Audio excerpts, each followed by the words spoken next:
bien, me pone muy contenta porque a mí siempre me divierte ver a Artemio López, así que le vamos a dar Bueno, un aplausito.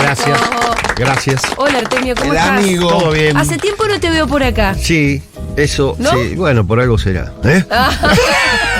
Vos estás invitado Está Fede, siempre. ¿eh? Vos estás invitado siempre, Artemio. Bueno. De las mejores risas que se abierta. escuchan en este estudio. Además lo que tiene es una risa repentina. Hay que Artemio. que debe ser un rictus ansioso también, ¿eh? No es solamente atribuible al estado de ánimo. Pero bueno, cada uno se muletea como puede. Artemio te manda una risotada que vos no sabés ni de dónde vino. Exactamente. Esa que se queda como sin aire, que es muy buena. Así es. Bueno, Artemio, no hay mucho de qué reírse, así que nos vamos a No. tener que reír más todavía por esto que vos decías, capaz que es incluso una expresión de ansiedad. Qué difícil, vos sos un analista, para mí muy, muy agudo. Bueno, a veces le pifiás, a veces no, qué sé yo, como todo. Pero bueno, siempre me interesa lo que tenés para la decir. mayoría acierta siempre, por eso estoy un poco con una cápita de Digo, inútil. es un momento. Me he equivocado. Es un momento igual complicado para mirar la realidad, Sí. ¿no? Porque nosotros lo venimos diciendo hace un tiempito. Qué difícil es analizar con las herramientas con las que nosotros por lo general analizamos, ¿no? La política y lo que está pasando, que es la racionalidad. Así es. Que es que la gente toma decisiones con cierta racionalidad. Claro. Todo es impredecible.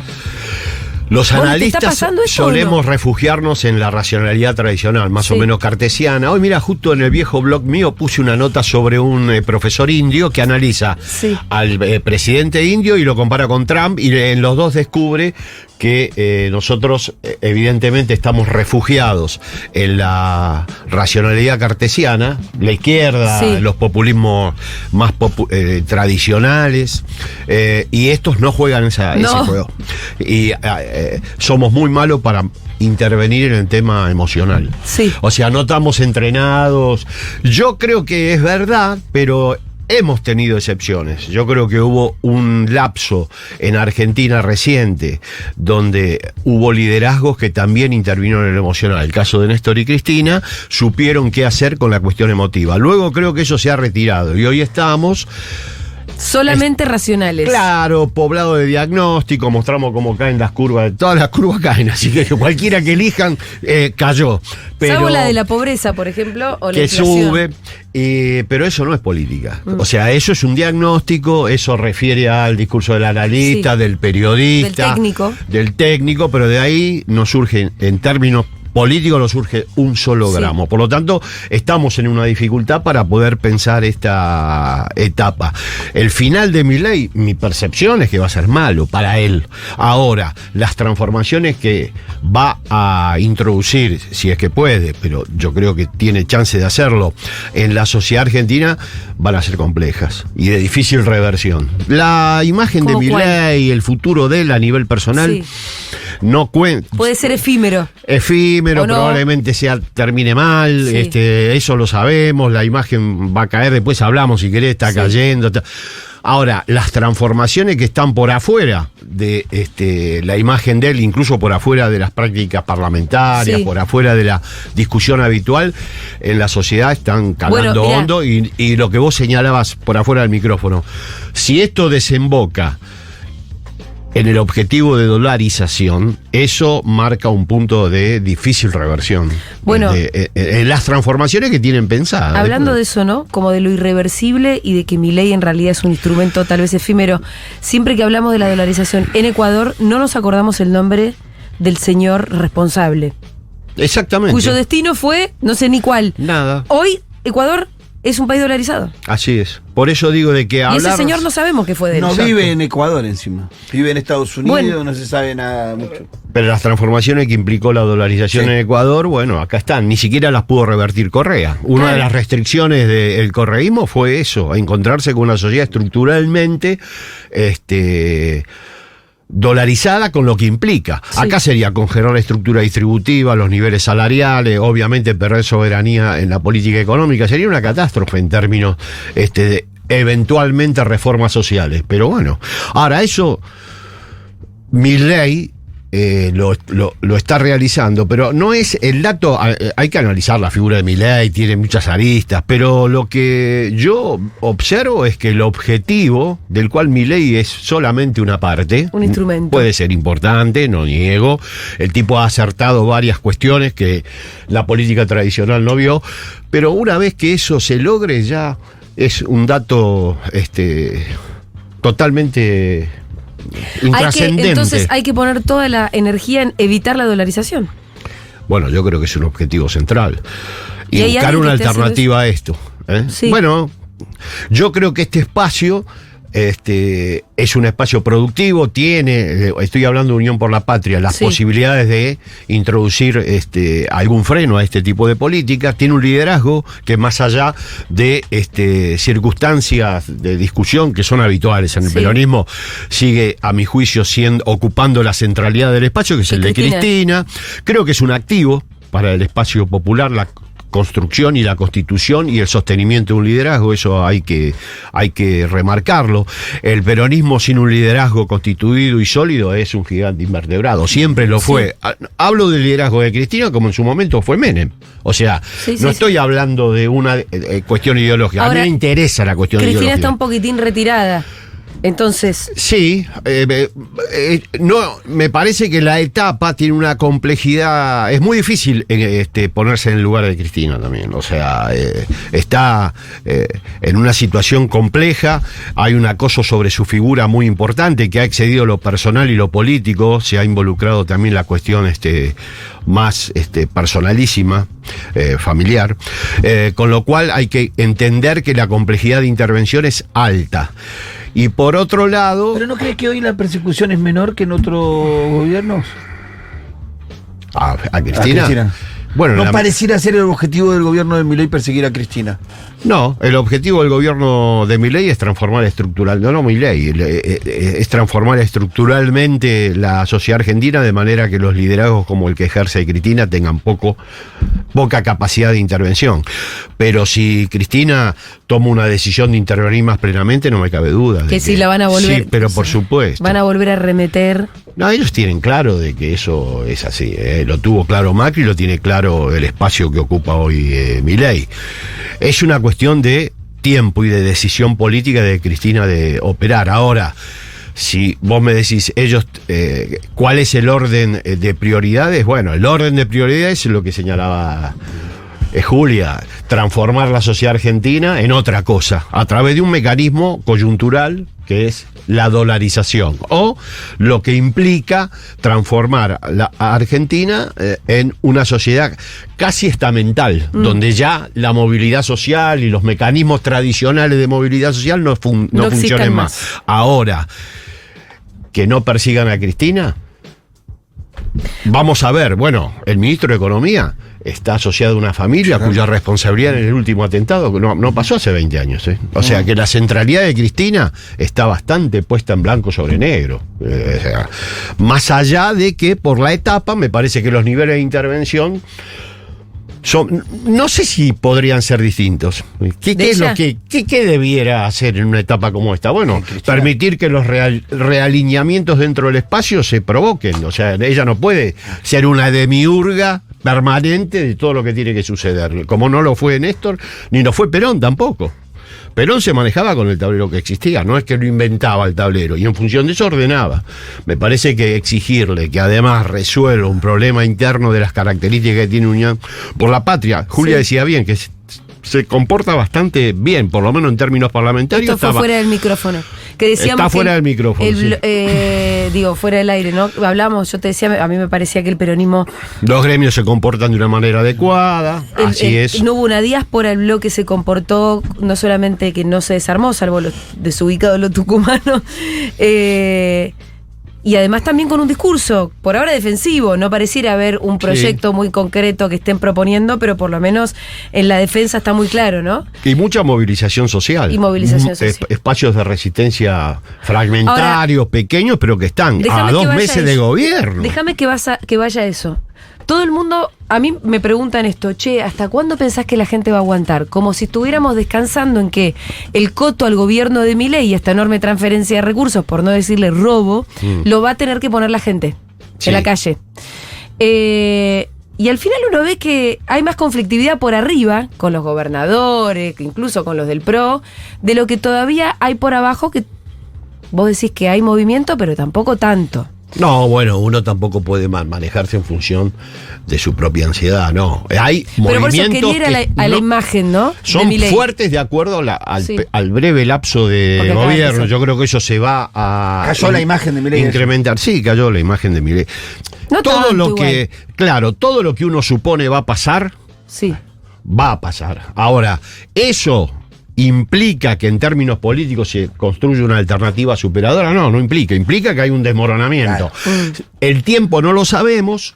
Sabemos que va a haber una crisis en el final de este modelo, pero tampoco sabemos para dónde va a salir esa crisis. Sí. No hay ninguna garantía. No van a salir la gente Simengo, Lini. No. O sea, no hay garantía de que eso ¿no? pase. No. Digo, puede pasar en medio de una crisis lo más imprevisto. Bueno, las grandes crisis en Argentina no tuvieron salida con los números puestos. No. La crisis, bueno, en el 83, salvo Casi alguna. siempre fue el peronismo igual, Artemio. Sí, más o menos. La Fíjate. salida casi siempre fue el A ver, peronismo. hacete el raconto. Mirá, bueno, menos este. Mirá cómo No, salimos. pero porque éramos gobierno. Sí, bueno. Si no hubiéramos ido a Por la eso, salida. no es una ley. En el 83, número puesto, para la mayoría, Sí, Luder. Y fue Alfonsín. Salvo alguna encuesta de Julio Aurelio, un libro de Silvia Mercado, que planteaba la posibilidad. Nosotros éramos jóvenes en esa época y Era Luder. ni se nos ocurría pensar eso, para nosotros era así. De hecho, la tónica de los actos del peronismo daban por sentado de que se ganaba. En el 89, la crisis de salida de La salida de Raúl. exactamente. ¿Quién fue el número puesto era Cafiero? Claro, pierde Cafiero la interna con Menem. Menem. Menem. Vamos a otra gran crisis en el 2001. Número puesto era cualquiera menos Néstor. Cualquiera menos Néstor. ¿Quién lo recondujo? Néstor. Antes de la crisis. Sí, igual después, pero antes era el número puesto, sí era Dualde, en la crisis. 2001, cuando... Era Dualde. No sé podía si era ser. tan número puesto, porque en el medio hubo 5 presidentes y fue una carambola. Jugó con el gobernador de la Sota, Reutemann que vio la luz. Sí. Todo era posible menos que aparezca Reutemann que vio la luz. Néstor. Néstor fue el que recondujo. Bueno, mirá lo que apareció. Vamos a ser sinceros, ninguno de nosotros pensaba que Milei iba a tener el volumen suficiente para poder reconducirlo, que efectivamente no la fue vimos una venir. crisis de ingresos. No la vimos venir. No la vimos venir. Con esto quiero decir que los números puestos nunca van a... Sí, puede pasar. El único número puesto que resolvió fue de la Rúa, que ya 2 años antes se sabía que iba a ser presidente y fue. Después se erogó en su mandato los 2 años de anticipación Podemos de hacer haber un sido. paréntesis. No juguemos a que las crisis se resuelven Para mejor. para mejor, ni con referentes que uno puede desearlo, pero no necesariamente sucede. Hay que transitar esto. Claro, no es que si se desmorona el gobierno de Milei, de No. repente Axel Kicillof va a ser presidente. y la Ojalá gente- sea. Sí. Nadie duda de eso, pero sabemos que eso es parte de una construcción, parte de un deseo, parte de una aspiración. No lo podemos dar como dato. Una vez me contaste una anécdota espectacular que yo siempre cuento cada que puedo, con De la Rúa. Una charla. Bueno, pero La del dato, apenas asumió. A ver, no la Muy conozco, buena, contala. ¿La puedes contar o no? Contala que no... es larga. No, bueno, corta, la voy a reducir. Cortar un poco. Porque me va a dar pie para pensar un poco en la racionalidad de las cosas y en el actual presidente también. Sí. Yo me acuerdo una anécdota de Néstor, que en Tucumán antes Vos del contá la anécdota que 2001. quieras, Artemio, al final. No, pero te digo que no me acuerdo cuál era el interlocutor. Me parece que en ese momento estaba...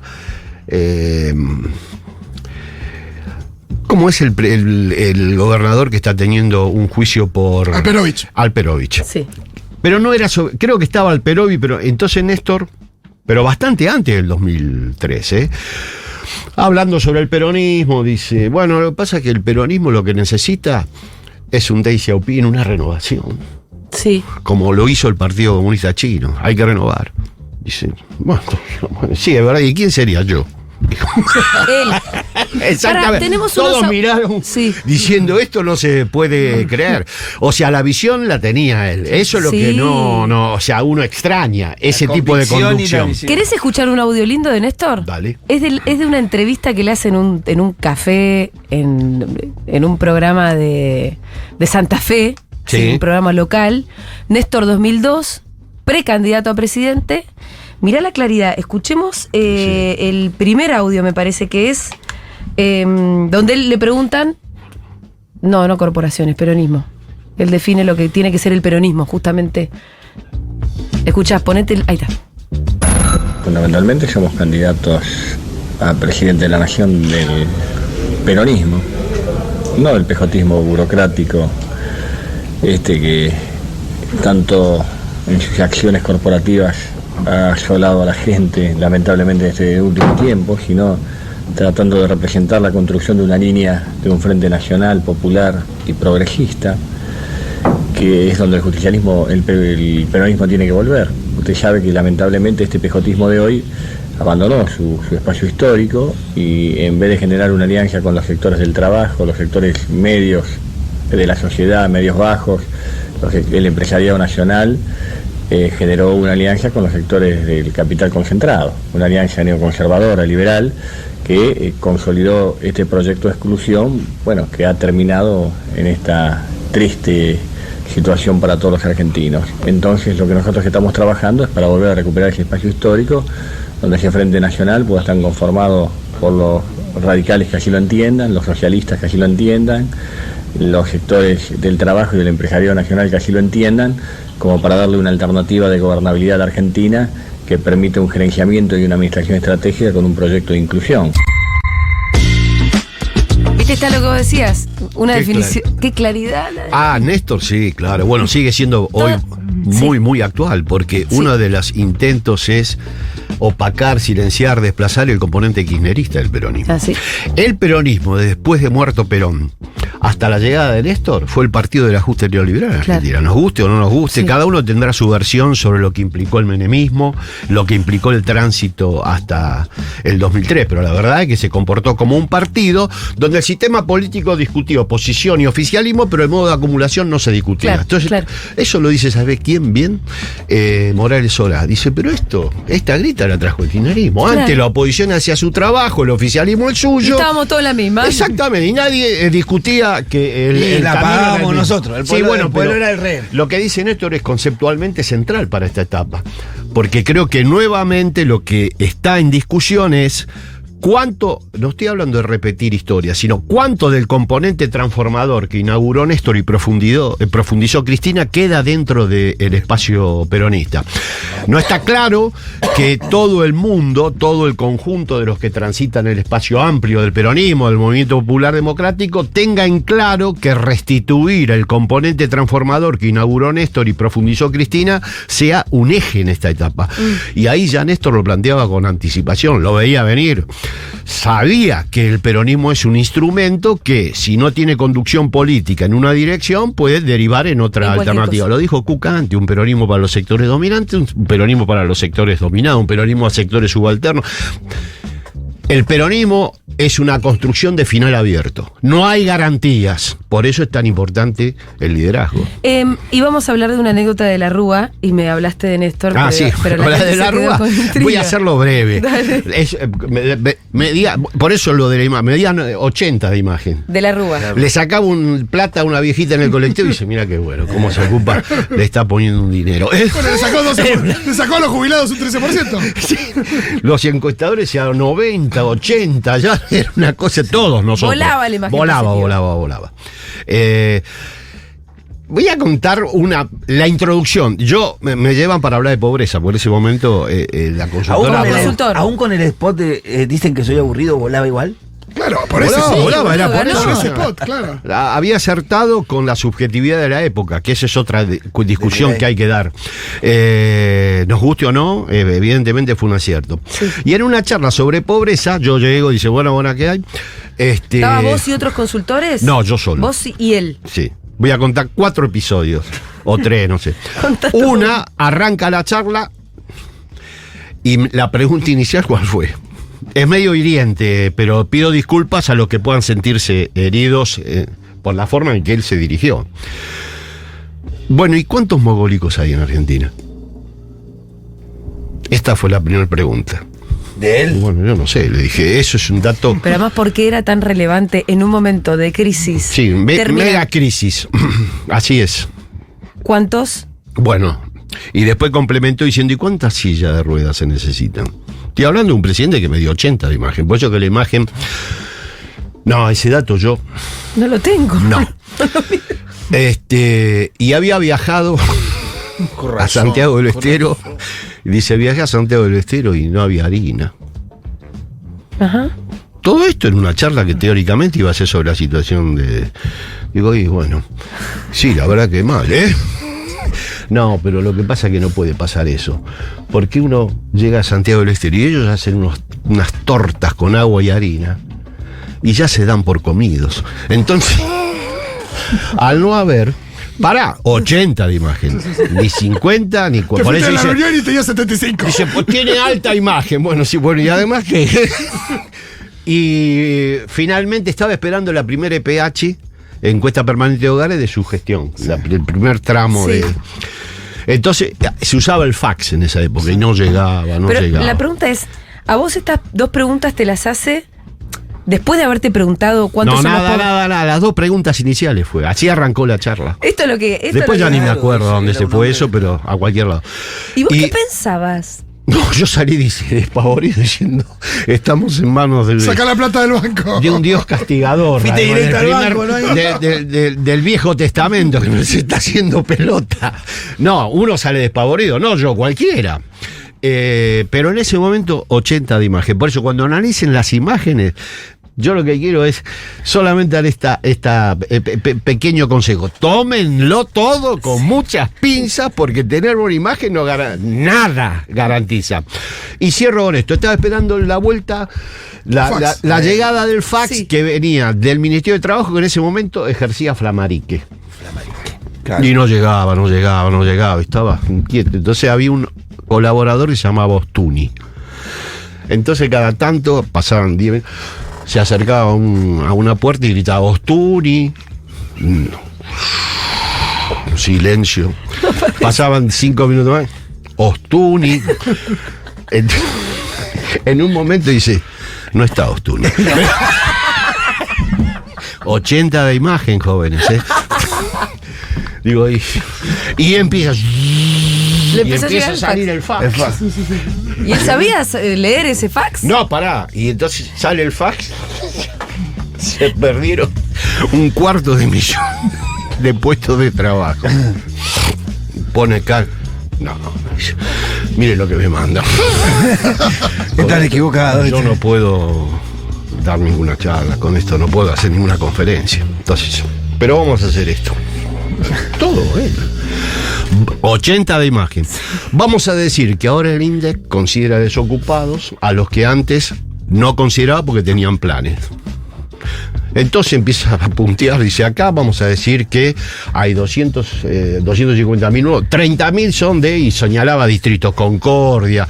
Digamos que estos 30.000 son ocupados con planes que el INDEC ahora considera desocupados. Fue sumando distrito por distrito Como hasta que cambiamos llegó... la metodología, por eso es que sube la desocupación. Exactamente, llegó Ahí. hasta 250.000. Dice, ve, no aumentó el desempleo. Así que vamos con esto y comunicó en la conferencia de prensa que el desempleo no había aumentado, sino que había cambiado la metodología porque el INDEC había decidido no considerar ya ocupados a los que antes sí consideraba. 80% de imagen. Así que cuando usted me dice imagen tiene mi ley un poco positivo, un poco, Sí. No, que tenga la imagen que quiera. pero si se pudre, se pudre. Pero pará, Exactamente. la imagen positiva sí habla de algo que vos apuntaste hace un ratitito, que es que acertó con la subjetividad de la época. Bueno, entonces Lacan en esa- dice sí. a los analistas que les sugiere: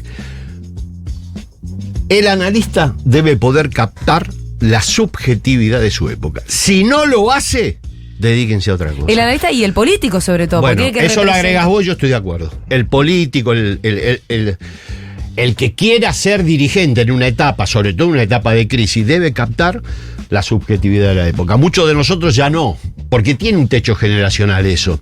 Por lo tanto, hay que saber cómo involucrarse en ese tema para poder, además de hacer diagnóstico, decir que va mal, que va peor, que todos lo sabemos. Hoy aparecieron 60 gráficos diciendo que esto va... Es así, va. Ahora, ¿cómo transmitir? ¿Cómo conmover? ¿Cómo lo que vos señalabas? Ir por arriba de la racionalidad cartesiana y tocar alguna fibra emocional fuerte. Bueno, eso tiene que ser captado yo creo que hay un registro generacional insoslayable. No quiero decir que solamente jóvenes, pero creo que ese registro ahora, es necesario. Es desolador, porque si uno dice si la subjetividad de la época es Milei... Bueno, él la captó. ¿Cuál es la época? Un sector... ¿En qué andan los pibes? ¿Qué están pensando?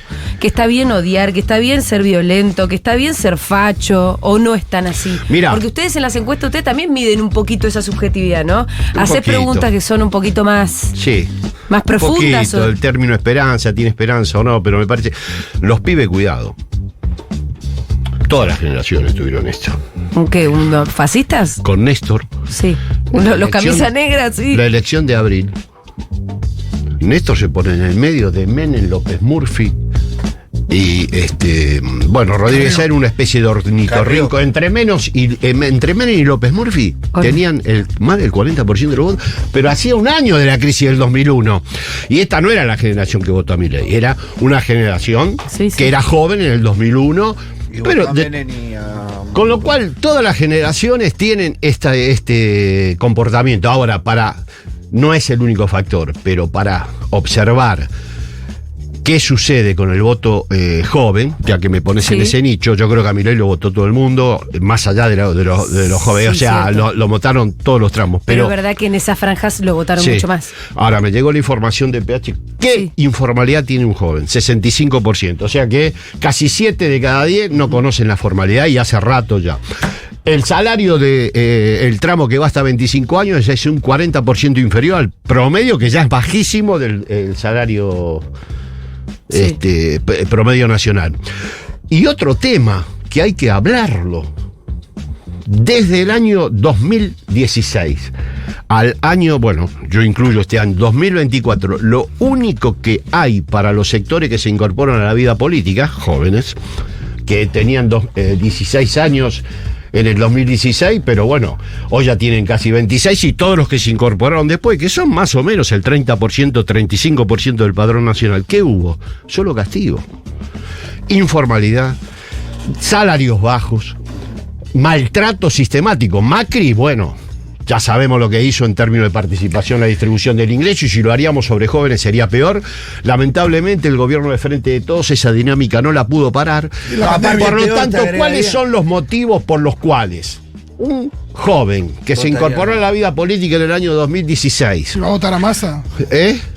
No hay una correlación directa, o sea, es una cuestión... Y te agregaría que en la última pandemia hubo pibes que entraron con 16 y 14 años y salieron con 16 y 18 años de esa pandemia a un mundo peor, con salario más abajo, con inflación y con nadie que les hablara. No. Pero esto ya pasaba ya a partir de la inauguración de la etapa Macri. Pero el maltrato fue ostensible. Yo con esto que quiero redimir a los jóvenes no me interesa, digo. Pero lo cagamos a pedo por la fiesta clandestina encima, los que los metíamos, veíamos policías que los hacían hacer el cuerpo a tierra si lo enganchaban en la calle cuando estuvo. O sea, y no deslindar las responsabilidades descargando en la cuestión etaria, diciendo, los jóvenes que van con las redes, los jóvenes y los no tan jóvenes, y este es un comportamiento reiterado por varias generaciones. Por lo tanto, hay que ir a analizar también la responsabilidad propia. El gobierno del Frente de Todos no satisfizo ya lo marcó el electorado en 2021, pasa que nadie atendió a eso. El Frente de Todos llegó unido en la cúpula, no hubo como ahora, todo el mundo. Ahora, en la base de representación perdió 4.100.000 votos. Sobre eso, nada. Entonces, cuidado con solo atribuir la cuestión a las redes, que tiene un componente, las redes sociales, la incorporación de jóvenes a la política. No, eso está, pero no se puede reducir la aparición de Javier Milei a un fenómeno exclusivamente vinculado a las modalidades de comunicación o a la cuestión etaria. Supo captar cosas que no se veían y al mismo tiempo viene después de un fracaso importante de dos experiencias anteriores, tanto la de Macri como la del Frente de Todos. Sí, y no es menor que Macri, que, bueno, ahora son parte del gobierno, pero que Patricia Bullrich se ha salido tercera. Exactamente. El Bueno, ahí castigo fue tanto para el gobierno anterior como para el otro. Exactamente. Y vos tenés que observar de que ahí había motivos. O sea, no es simplemente un capricho. Ahora, Milei toma el mismo rumbo que hizo que las dos formaciones políticas con las que confrontó fueran castigadas. Entonces, ¿qué va a pasar? Iba a pasar lo mismo que le pasó a los anteriores. Ahora eso resuelve, te calienta la pava a vos esa crisis para dar una alternativa política popular democrática, no. No, ojalá que sí. Ojalá que sí, Ojalá hay que sí. hacer todo el esfuerzo. Sí. Y tener un proyecto, ¿no? Exactamente, y tenemos algo que yo creo no tuvimos en las crisis anteriores, tanto en la del 2001 como en las anteriores, que es un liderazgo popular democrático al que hay que defender, hay que sostener y efectivamente hay que señalar como central para resolver crisis de este tipo. El peronismo sin liderazgos funciona relativamente mal. Cada uno piensa alternativas propias. Vos viste, es una deliberación sistemática, pero bueno, la construcción de un liderazgo no es sencilla y es un gran activo para los sectores populares. Hay que mantenerlo. Por lo tanto, estoy en desacuerdo con aquellos que plantean Cristina ya fue. pasar el sedazo y decir somos todos iguales. Empezamos de nuevo y ahora discutimos. No estoy de acuerdo con eso. No es verdad, por otra parte, cualquier análisis lo muestra, de opinión pública. Y políticamente es un error descomunal. Ahora, ¿qué haces con volviendo al tema de la imagen que ya vimos? de Milei. No, la imagen negativa alta que tiene Cristina. ¿No es un techo? Bueno, la imagen negativa alta de los líderes popular democráticos fueron tradicionales, porque efectivamente involucra la afectación de intereses que defiende un sector importante de la sociedad. A mí no me llama la atención eso. Perón llenaba plazas, la revolución fusiladora también. Sí. Cuando aparece un proyecto popular democrático, tenés que saber que va a haber un sector importante de la ciudadanía que va a tener rechazo para con tu figura y tus políticas. Eso es parte de las modalidades de funcionamiento y construcción de un proyecto popular democrático. Por lo tanto, no me sorprende ni me parece una restricción. Al contrario, yo creo que alguien que tiene imagen positiva de todos los sectores probablemente esté vinculado a las políticas del statu quo. Cuando vos querés transformar esta sociedad, seguramente vas a tener el rechazo de un sector importante de la ciudadanía. ¿Querés resolver eso? Es bastante pueril. Ir por sobre mi percepción. Los que quieren saldar la grieta y resolverla, lo que están diciendo es, bueno, terminemos con esta etapa de transformación que trajo este problema y dediquémonos a hacer lo que el peronismo fue hasta la llegada de Néstor. Un partido del sistema que no cuestiona lo esencial y luego sí tiene diferencia de forma. Sí. Me parece. Pero no la estructura distributiva, que es lo esencial. La estructura distributiva. Bueno.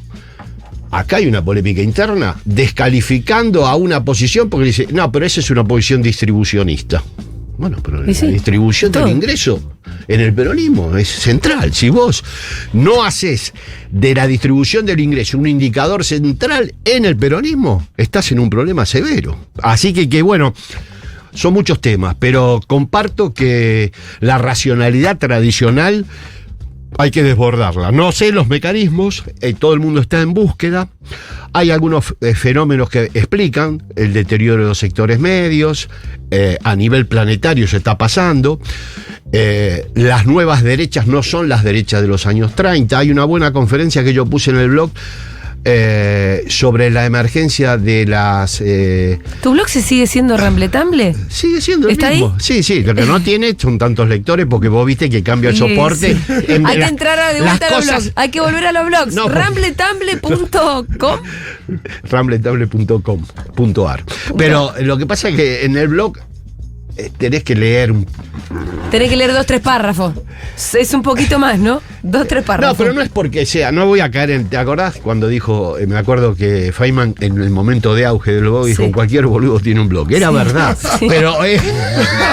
pero no hablaba del fenómeno de la blogósfera, que fue importante en un Fue momento. recontra pasó, importante. eso ya pasó.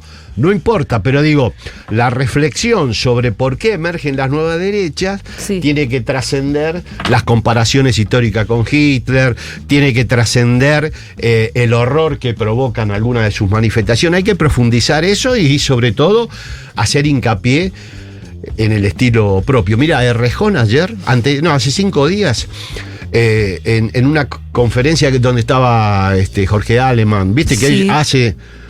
dijo, miren, a los insultos, la diatriba, los comportamientos violentos de la ultraderecha, no le podemos responder con un tratado de derecho constitucional. Hay que plantarse y asumir la distorsión y devolverla multiplicada. O sea, lo que hizo el peronismo inaugural, no debatió sobre la impertinencia de llamar a las masas populares descamisados. Nadie se horrorizó. No. Dijo, descamisado. ¡Brum! Lo tomó y lo transformó en un me recuerda un atributo. poco el otro día que hablábamos con César González sobre el odio, Sí. que César decía, basta con la mentira del amor vence al odio. Vamos a responder con César, odio. Hizo un muy buen trabajo, César. Vamos a responder Varios con buenos odio. trabajos. Y usa tu odio para el bien común, fue otra de las conclusiones Bueno, un de esa poco lo jornada. dice cuando pide un nuevo. ¿Cuál es nuestro DNU, Ofelia? Está diciendo, bueno, nosotros, ¿qué tenemos Claro, de esto? ¿cuál va a ser el proyecto? ¿Cuándo vamos más allá de la racionalidad cartesiana? Eso es lo que está Sí. diciendo. ¿Cómo desbordamos una racionalidad que se nos volvió en contra? Venimos de un gobierno donde nos jactábamos de que éramos un gobierno de científicos. ¿A vos te parece? Bueno, Está a mí la bien, pandemia. viejo, hay que volver a la ciencia Bueno, en tiempo bueno. de terraplanismo Bueno, también. parece que Artemio. no tuvimos mucho éxito con ese tema, no sé, Pitu. Después vos lo ves.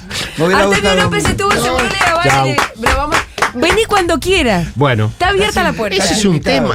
Vení cuando quieras es el nombre de un programa o algo. ¿Ah, sí? No está malo. No, te Sí. lo estoy diciendo de verdad. Yo soy Sí, una sí, invitación sí. Lo que pasa es que yo cada Siempre tanto- nos gusta tenerte acá. Es una idea por año y medio que se me ocurre. Dentro de un año y medio vuelvo con una idea. Te queremos mucho, Artemio. Estuvo Artemio López en Gracias. Sembrolea, bueno.